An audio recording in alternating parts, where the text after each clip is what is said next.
Olá, meu nome é Evandro, sou professor de Matemática e Ciências do Ensino Fundamental da Escola Francisco Alves Neto.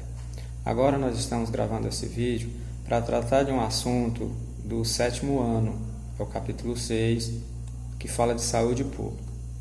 Suponha, vamos imaginar que eu estou com Covid-19. Aí eu estou sentindo muita dor de cabeça, dor de garganta, uma moleza no corpo, né? E aí eu acho que eu estou com Covid-19.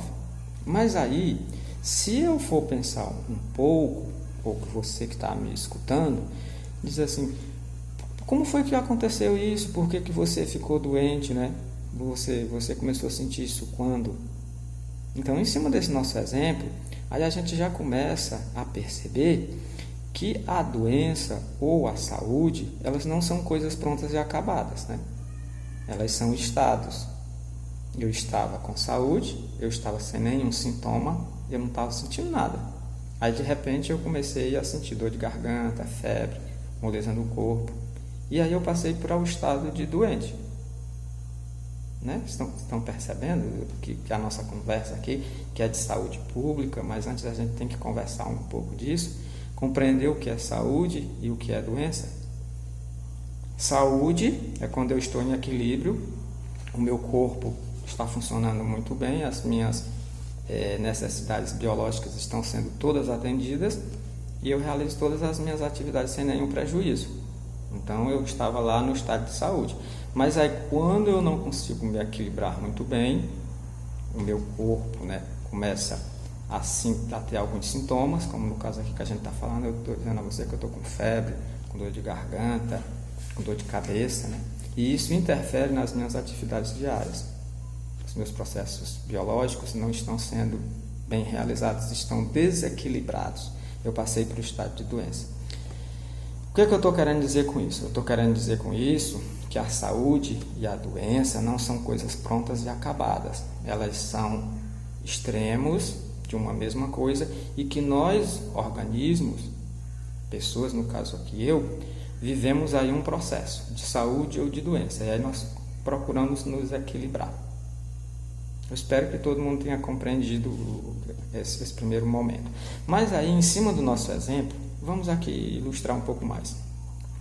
Suponha, né, que agora eu também comecei a sentir tosse. E aí você diz, mas por que está tudo evoluindo dessa forma, né? Você estava tão bem e agora está com esses sintomas todos. Isso foi espontâneo ou foi provocado? No caso aqui do nosso exemplo, que é a Covid-19, né, a gente conclui que foi provocado. Tudo isso, essas mudanças no funcionamento do meu corpo, do meu organismo, foi provocado por um bichinho chamado coronavírus. Né? Todo mundo já ouviu falar, esse nome é o coronavírus. Só que nunca ninguém viu um coronavírus, né? Se alguém aqui que estiver assistindo esse vídeo tiver visto um coronavírus, né, filme, fotográfico, mande para mim porque vai ser realmente uma coisa muito interessante. Esses bichinhos que provocam a doença, muitos desses bichos que provocam doenças a gente não vê. Mas esses bichos existem, né? Eles existem, a gente vê o tempo todo falar em sarampo, provocado por um vírus, poliomielite, que é provocado por um vírus, tétano, que é provocado por uma bactéria, né? Tuberculose, as pessoas adoecem de tuberculose, também é provocado por uma bactéria, hanseníase, que era a antiga lepra, também era provocado por uma bactéria, né? E muitos outros exemplos, amebíase, provocado por um protozoário, malária, que é provocado por um protozoário, calazar, que é a leishmaniose visceral, também é provocado por um protozoário, frieiras, que são provocados por fungo. Todo mundo já teve uma frieira, né? Uma impinja, também é provocado por um fungo, pano branco, também é provocado por fungo, e outras doenças tantas, dor de barriga, que são as verminoses, e assim por diante. Mas o que eu estou querendo falar aqui é que existe a doença, né? E que existe, nesse caso aqui específico que nós estamos conversando, que é a suspeita de Covid-19, um bicho que produz a doença, que a gente agora vai chamar de agente patogênico. Então, tem eu que adoeci, que a gente agora chama de hospedeiro, e tem quem provoca a doença que a gente chama de agente patogênico. Mas aí, se nesse meu adoecimento, de repente, eu começo a sentir muita dor no corpo, que a gente chama de mialgia. Também apresentei dores atrás dos olhos, que a gente chama de dor retroorbital. E comecei a apresentar umas pintinhas pelo corpo, que a gente chama de petecas. Então agora, nesse instante, a minha suspeita não é mais só de Covid-19. Eu estou agora com suspeita de dengue. E a dengue tem também um bichinho que provoca a dengue, que é o vírus da dengue. E tem as pessoas que adoecem, que a gente chama de hospedeiro, mas agora entra um terceiro elemento, que é um mosquito, no caso da dengue, você já ouviu falar, no mosquito Aedes aegypti, que transmite a dengue. Aí você diz, professor, eu não estou mais entendendo. Quer dizer que você disse que no caso da Covid-19 você adoecia, tinha o bicho que provocava, que era o agente patogênico, que tinha a pessoa que adoecia, que era o hospedeiro. Mas aí agora no caso da dengue já tem a pessoa que adoece, tem o bicho que provoca a doença, tem a pessoa que é o agente patogênico, tem a pessoa que adoece, que é o hospedeiro, mas tem um terceiro bicho aí, terceiro elemento, que é quem facilita o encontro do vírus com a pessoa, que é o mosquito. É isso que o senhor está dizendo? É isso que eu estou dizendo. E esse terceiro elemento a gente chama de vetor, né? Então é isso. Mas aí também, além disso, né, que a gente já compreendeu que tem a doença, a saúde, que tem um processo aí que a gente vive se equilibrando, que tem o agente patogênico, que é quem causa um desequilíbrio no funcionamento do corpo e que por isso que eu adoeço, que tem o hospedeiro, que é o bicho que adoece, e tem também agora um terceiro elemento, que é alguém que facilita o encontro do agente patogênico com o hospedeiro, que é o vetor, né? Mas também em cima disso, as doenças elas podem ter fatores que contribuem para mais adoecimento ou menos adoecimento, como por exemplo no caso da dengue. A dengue, né, se eu cuidar bem da minha casa, evitar água parada, cuidar bem da questão dos encaminhamentos do lixo doméstico, evitar o mosquito, sempre ter o controle do mosquito, da reprodução do mosquito, eu diminuo as minhas possibilidades de ficar doente de dengue. E se toda uma comunidade fizer ter esses cuidados, a dengue ela é bem reduzida. Além disso, também tem a participação pública, que são os agentes de endemias que buscam o tempo todo controlar a reprodução do mosquito. Então, as doenças elas também podem ter fatores que contribuem para o seu controle, né? Para mais pessoas adoecerem ou menos pessoas adoecerem. É isso que a gente está querendo conversar nesse primeiro momento. Mas, entendido isso, agora a gente queria conversar sobre, de fato, a saúde pública, né? Porque a gente estava falando de saúde do indivíduo. Usamos aí esse exemplo que eu dei para você, da Covid-19 e da dengue, mas agora a gente está se propondo, de fato, a falar da saúde pública, que é a saúde de muitas pessoas, a saúde de uma comunidade inteira, né? A saúde de uma população. Essa saúde, ela também tem fatores que contribuem, a gente pode interferir para que mais pessoas tenham saúde e menos pessoas adoeçam? Sim, a gente também pode. É uma coisa importante que a gente tem que considerar, né? Primeiro a gente tem que conhecer o que é a saúde, o que é a doença, o que contribui para que ocorra a doença, que é para a gente poder interferir. E isso na saúde pública a gente consegue através de uma coisa chamada indicador de saúde. Indicadores de saúde são instrumentos utilizados para avaliar a saúde de uma população. São instrumentos bem importantes e a gente pode ter aqui como exemplo a taxa de mortalidade, quantas pessoas morrem numa determinada área, a gente fica controlando. Quando isso começa a mudar muito, a gente, está acontecendo alguma coisa, e a gente busca uma intervenção. Outro indicador de saúde também é a incidência de doenças. As doenças vão surgindo e tem muitas pessoas adoecendo de Covid-19, que até o mês passado não tinha. Então é outra coisa a considerar e que é muito importante para que a gente possa, de alguma forma, procurar um meio para diminuir o número de pessoas doentes com Covid-19. Outra coisa importante também, que é um indicador de saúde importante, é a qualidade do saneamento básico. Saneamento básico é os cuidados com a água, com o esgoto, com o lixo, a disposição dos lixos. E isso também é muito importante, porque as comunidades que têm um saneamento básico mais estruturado, as pessoas têm água potável, água tratada para tomar, adoecem menos do que as comunidades onde a água não é tratada, onde o lixo é jogado no meio da rua e assim por diante. Então esses cuidados são muito importantes para que a gente possa, de fato, caracterizar uma saúde pública melhor ou não tão boa quanto a gente necessita, né?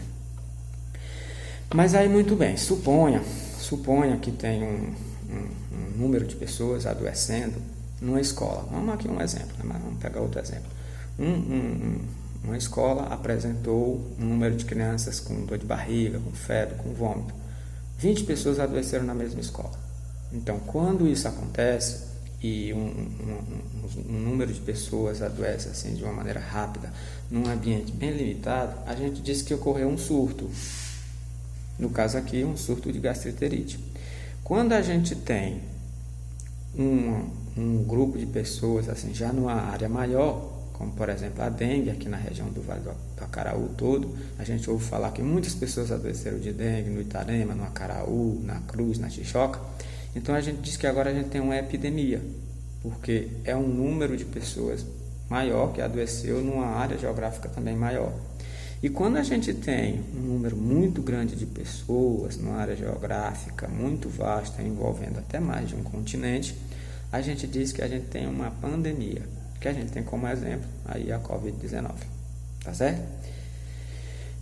Então é isso, mas aí vamos voltar aqui, procurar compreender esse nosso processo de saúde e doença, que a gente está falando de saúde pública, de como a gente pode, de fato, compreender e intervir na melhora das condições de saúde dos grupos, né? Porque a saúde pública, a gente diz que é a ciência e a arte de evitar doenças, e prolongar a vida. Mas como que a gente pode fazer isso? A gente pode fazer isso observando alguns fatores que influenciam no adoecimento das pessoas ou na saúde das pessoas, como por exemplo as vacinas. Vacina é um meio utilizado para prevenir doenças, para que as pessoas adoeçam menos ou não adoeçam. Todo dia você vai falar isso na televisão, né? Então, vacina é um fator que pode influenciar a saúde de muitas pessoas, né? São fatores que podem influenciar. Mas, como tem fatores que podem influenciar para que as pessoas tenham mais saúde, também existem fatores que podem influenciar para que mais pessoas adoeçam, né? Como é o caso de desequilíbrios ecológicos. Ou seja, o homem, né, nas suas atividades, começa a derrubar as florestas, e mais florestas são derrubadas, e ele consegue perturbar o equilíbrio ecológico de uma comunidade. Isso também é um fator que pode interferir na saúde pública e na saúde de muitas pessoas, como por exemplo, a gente tem aí um caso acontecendo, que esse fenômeno surgiu há 5, 10 anos atrás, que foi uma incidência muito grande de casos de febre amarela. Não sei se você acompanhou, se você ouviu falar, se é muito jovem, né? Mas isso aconteceu. E está acontecendo, né? E aí a gente fez campanhas de vacinas muito intensas para controlar essa doença, para que ela não se espalhasse por todo o Brasil, se transformasse numa epidemia de febre amarela. Nós tivemos alguns surtos, sobretudo em São Paulo e em alguns outros estados. Mas por que isso aconteceu? Porque essa doença já tinha sido controlada, né? Ela já tinha sido erradicada. A febre amarela tinha sido controlada no Brasil. Mas por que aconteceu? Ocorreu por causa disso, desse desequilíbrio ecológico. Muitas áreas de florestas foram derrubadas e se tem uma hipótese, né, que com isso se provocou uma aproximação de muitos macacos nas áreas urbanas. Porque a febre amarela, né, ela é uma doença que a pessoa apresenta febre, dor de cabeça, vômitos, muita moleza no corpo, e aí também apresenta essa parte branca dos olhos que a gente chama esclera, e a pele ficando amarela, por isso que o nome é febre amarela. Então começaram muitas pessoas a ter esse quadro, mas que a febre amarela, ela tem 2 ciclos, né? O que a gente chama de ciclo urbano, que é as pessoas nas cidades adoecendo, homens e mulheres, né? Humanos adoecendo. E um ciclo silvestre, que são macacos adoecendo nas florestas. Então, tem febre amarela na cidade, com o humano adoecendo, tem febre amarela nas florestas, com o macaco adoecendo. É mesmo, professor? É assim. E como é que isso acontece? Quem provoca a doença? A doença é provocada por um vírus, o vírus da febre amarela, tanto no ciclo urbano quanto no ciclo silvestre. Agora, o que muda aqui, no caso, é o hospedeiro, né? Na cidade, a gente tem como hospedeiro os humanos, homens e mulheres adoecendo. Nas florestas, a gente tem como hospedeiros os macacos, os primatas adoecendo por causa do vírus da febre amarela. Aí é o seguinte, essa doença passa de pessoa a pessoa? Não, essa doença não passa de pessoa a pessoa. O vírus, para contaminar uma pessoa, precisa de um mosquito, precisa de um vetor. Uma pessoa doente, né, o mosquito vai lá, pica a pessoa, depois pica outra pessoa e assim transmite a doença. No caso do ciclo urbano, o vetor da doença é um mosquito chamado Aedes aegypti, o mesmo mosquito que provoca a dengue. Já no caso do ciclo silvestre, quem transmite a doença, o vetor da doença, são mosquitos do gênero Aemagogos e Sabetes. Dois gêneros de mosquito. Eles mordem os macacos e vão transmitindo a doença. Mas mosquito que morde macaco, mosquito do gênero Aemagogos e Sabetes, não gosta de morder o humano, ele não gosta.